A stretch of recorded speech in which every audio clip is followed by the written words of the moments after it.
everyone. It is 6 a.m. here on your Monday, and if you're waking up, go back to bed.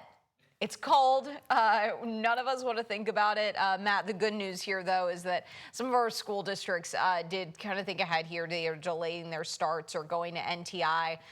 This would not be a day that you want to have kids waiting out at the bus stop. That's exactly right, Grace. Yeah, as they should have a delayed start because nobody wants to be outside in these types of temperatures. This is some of the coldest air that we've seen since January. So definitely a strong chilly trend for us to get our day started across Kentucky. And 0 degrees in Seymour, 8 degrees in Louisville, 2 degrees there in Shepherdsville, 7 degrees Hodgenville, 6 degrees Mumfordville. Just a very chilly beginning to our day. And whenever you factor in even the slightest breeze, it can feel even cooler than that, feeling like -1 in Seymour, feeling like 7 in Elizabethtown, feeling like -2 for folks there in Hodgenville. So still a clear trend, though. You'll notice that we're not tracking any incoming clouds our direction. A few passing clouds likely for folks over in southern Indiana, but as we head later on into our morning time, we are going to stay under this sunny trend. That's going to be keeping our temperatures making their way back into the 20s as we enter the afternoon, and then we're likely going to have highs into the lower 30s as we head later on into our afternoon hours. Then we're going to stay clear and quiet throughout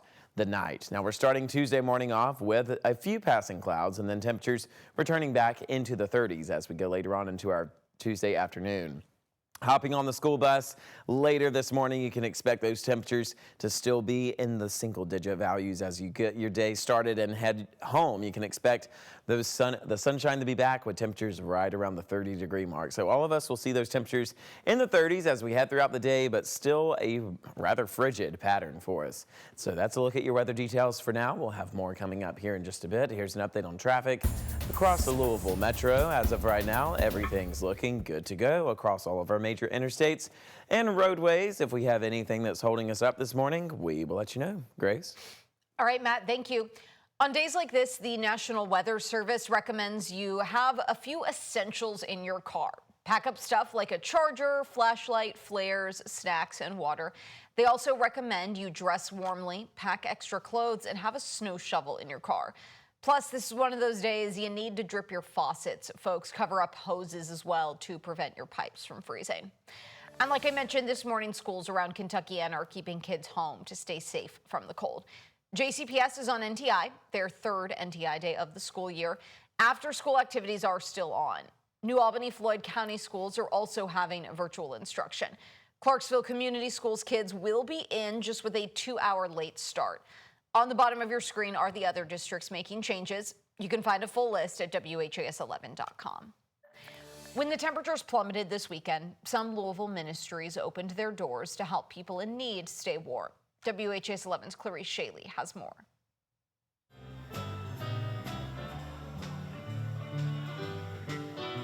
Unhoused people in need this season It allows people to come off the street. gather in Southeast Christian Church's gymnasium right off Dixie Highway. God's blessed us, and I'm so grateful. Just to let people feel like they matter and like we care about them. Brought together amid Louisville's frigid temperatures outside. At some points, temperatures reached the single digits. If it wasn't for this ministry, I probably wouldn't have made it, man. This morning, Exodus Family Ministries opened their doors. Typically we don't operate on Sunday mornings, but this morning we sent 3 vans out and picked people up and brought them here. Shane Schlater, the ministry's director, keeps care at the core. He says about 25 people had breakfast, a warm shower, and cleaned their clothes. We had one gentleman today that more than likely has frostbite in his foot. Schlater takes a deep breath. Tonight we will be transporting a couple people to the hospital. Knowing the ministry is trusted. People have to be vulnerable enough to trust that you have their best interest at heart. Exodus transports people to Southeast Christian's gym, where they continue to fellowship and find comfort. Whether it was in the blistering heat or the freezing cold, they always had a space for me that I felt safe at, you know? Their hearts are blessed, and their food served hot. It's really not about the meal to me. It's about making family, being happy with the family. People left with packed backpacks full of fresh items to keep them warm, and sent outside with wishes of a safe night. Clarice Shaley, WHAS 11 on your side. The ministries provided shelter for about 12 hours out of the day Sunday. Schlater says they hope to have overnight shelter status approved by next winter. And right now, applications for Louisville's extreme weather shelter permits are open. The permits are required by the city after a Beachmont business that had opened its doors to people living on the street was shut down last winter. The city says organizations should start the process as soon as possible, and there are no application fees. The Coalition for the Homeless estimates there are about 1,800 people living on Louisville's streets on any given night. New this morning, LMPD says officers arrested 3 people in connection to a vehicle theft crew. Police say on Sunday they tried to stop a car that was tied to vehicle thefts near Dixie Highway. The suspects, who police say had a rifle, body armor, and police equipment, fled during the stop. That led to a police chase that crossed over into Sellersburg. Police say the suspects stole a vehicle and went back into Louisville before their arrest at a parking garage at 4th and Main Street. Parker Campbell, Jabari Kroom, and Caleb McLean are facing several charges, including engaging in organized crime and theft. We'll continue to update you as we learn more. And today, a big development in a story we have been following for years. A mother accused of killing her son and leaving his body in a suitcase in southern Indiana is due to face a judge right here in Louisville. A Jefferson County grand jury indicted 40-year-old Dejon Anderson on murder, first-degree manslaughter, first-degree criminal abuse, and abuse of a corpse. Investigators say Anderson killed her 5-year-old son, Cairo, and dumped his body in rural Washington County, Indiana, back in 2022. An arraignment is scheduled for 8:30 this morning. This all comes after a big change in the case. Anderson's trial in Indiana was scheduled to start in January, but was moved to Jefferson County last week. We've been following the details for years now after Cairo's body was found in early 2022. 6 months after, Anderson and Dawn Coleman were named as suspects. Coleman has pleaded guilty to several charges for her role in Cairo's death and was sentenced to 25 years in prison.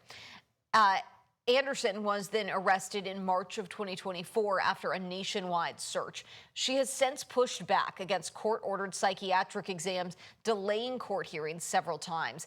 And again, she is due in court at 8:30 this morning. Also on the docket this morning, an investigator for Louisville's Office of the Inspector General is set to be arraigned in connection to a weekend shooting. Metro Police say 45-year-old Tracy Carter shot her boyfriend in the arm Friday night. According to an arrest citation, Carter and the victim got into an argument, and she then shot at the victim's car as he was trying to leave. His injuries are considered non-life-threatening. Carter is charged with second-degree assault, and she's due in court at 9. After 72 years, a Catholic church in the Park Duval neighborhood has shut its doors.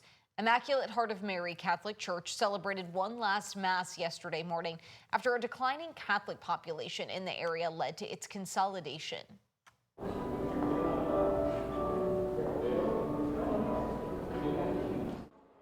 Parishioners will now gather at St. Martin de Porres on West Broadway. Immaculate Heart of Mary opened in 1953 in an old house on what was then Southwick Avenue. Some members still remember masses held in a dirt floor barn on the property. They say the closure won't mark the end of their faith. We are the church. Wherever we go, we will be of one. Continue to love one another, continue to pray, continue to ask God. Some other Louisville parishes have closed this year, including Christ the King off South 44th Street. There's no plan for the Immaculate Heart of Mary property at this time. All right, Matt, coming over to you. Day 2, bundle up and warm up that car before you got to go anywhere. That's right. Grab the hand warmers before you get your day started. Those temperatures only 8 degrees this morning for us here in Louisville. Just a very chilly beginning to our morning. We're going to see temperatures make their way into the 30s later this afternoon. We're going to have all the details about that forecast coming up in a few short minutes. All right, Matt, thank you.